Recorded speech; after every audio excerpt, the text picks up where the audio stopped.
اللہ کے نام سے شروع جو نہایت مہربان ہمیشہ رحم فرمانے والا ہے۔ جب سورج لپیٹ کر بے نور کر دیا جائے گا اور جب ستارے گر پڑیں گے اور جب پہاڑ غبار بنا کر فضا میں چلا دیے جائیں گے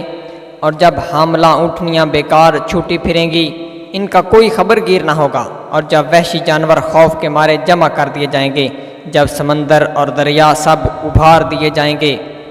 اور جب روحیں بدنوں سے ملا دی جائیں گی، اور جب زندہ دفن کی ہوئی لڑکی سے پوچھا جائے گا کہ وہ کس گناہ کے باعث قتل کی گئی، اور جب اعمال نامے کھول دیے جائیں گے، اور جب سماوی طبقات کو پھاڑ کر اپنی جگہوں سے ہٹا دیا جائے گا، اور جب دوزخ کی آگ بھڑکائی جائے گی، اور جب جنت قریب کر دی جائے گی، ہر شخص جان لے گا کہ جو کچھ اس نے حاضر کیا ہے۔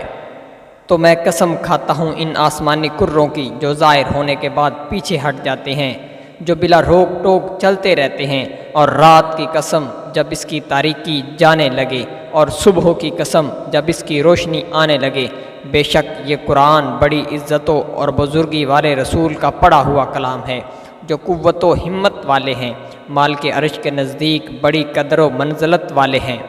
تمام جہانوں کے لیے واجب الاطاعت ہیں، کیونکہ ان کے اطاعت اللہ کی اطاعت ہے، امانت دار ہیں۔ اے لوگو، یہ تمہیں اپنی صحبت سے نوازنے والے ہیں، دیوانے نہیں ہیں، اور بے شک انہوں نے اس کو روشن کنارے پر دیکھا، اور وہ غیب پر بالکل بخیل نہیں ہیں، اور وہ قرآن ہرگز کسی شیطان مردود کا کلام نہیں ہے۔ پھر اے بدبختو، تم اتنے بڑے خزانے کو چھوڑ کر کدھر چلے جا رہے ہو؟ یہ قرآن تو تمام جہانوں کے لیے نصیحت ہے۔ تم میں سے ہر اس شخص کے لیے اس چشمہ سے ہدایت میسر آ سکتی ہے جو سیدھی راہ پر چلنا چاہتا ہے، اور تم وہی کچھ چاہ سکتے ہو جو اللہ چاہے، جو تمام جہانوں کا رب ہے۔